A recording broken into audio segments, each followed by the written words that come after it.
Hello friend, Excel में cell address या फिर सेल रेंज क्या होता है।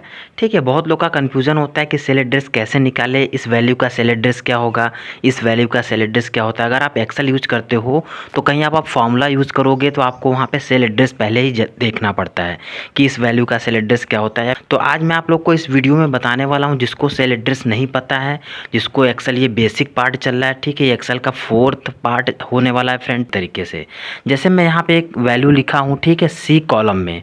ठीक है, तो आपको दिख रहा होगा 45 मैंने सी कॉलम में लिखा है। अगर इसका अब जैसे मैं बता रहा हूँ, जैसे यहाँ पे मैंने 455 लिखा हुआ है, तो ये किस कॉलम में है, ये ई कॉलम में है। और किस रो में है, 5वें रो में है, तो ई5 हो गया।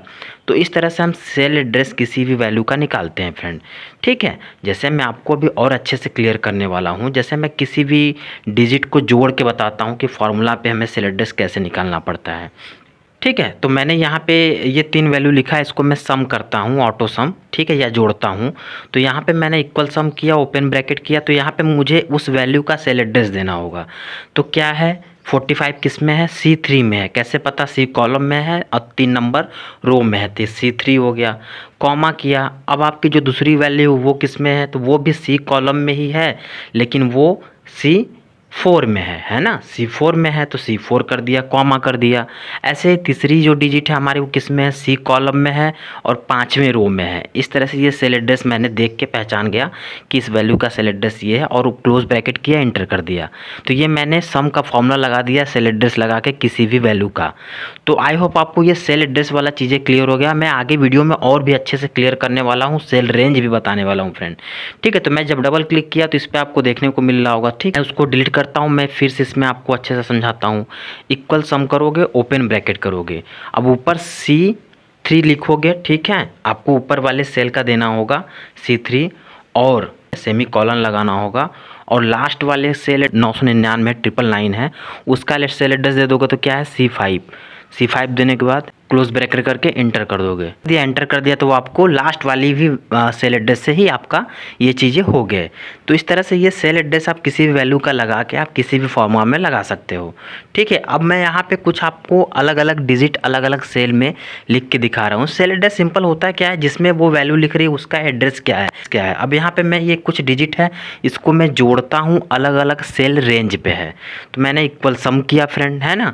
अब मैं यहाँ 4 किस में है, बी कॉलम में, तो मैंने B1 किया, कॉमा। ठीक है, अब आपको जो वैल्यू जहाँ जहाँ पे है आप वहाँ पे बस खाली कंट्रोल को प्रेस किए रहो और क्लिक करते जाओ, वो ऑटोमेटिक आपका सेल एड्रेस ले लेगा।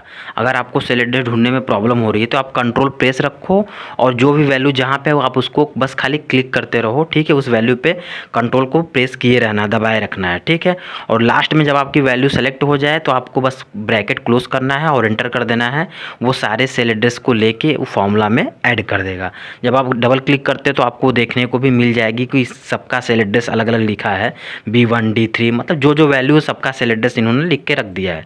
तो इस तरह से ये सेल एड्रेस आप पहचान पाओगे, या फिर सेल एड्रेस पहचान नहीं पा रहे हो तो आप उस पर क्लिक करोगे तो ऑटोमेटिक आपको सेल एड्रेस देखने को मिल जाएगा।